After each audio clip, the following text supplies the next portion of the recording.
Hi everybody and welcome. Today I have the JBL Charge 6 speaker and I'm going to tell you how you can easily fix that you can't change the equalizer.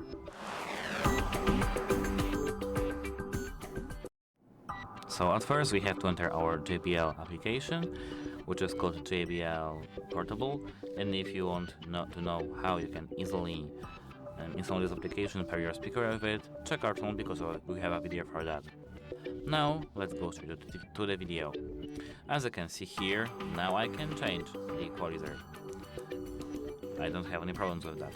But if I enable Playtime Boost and try to change the equalizer, our equalizer is disabled.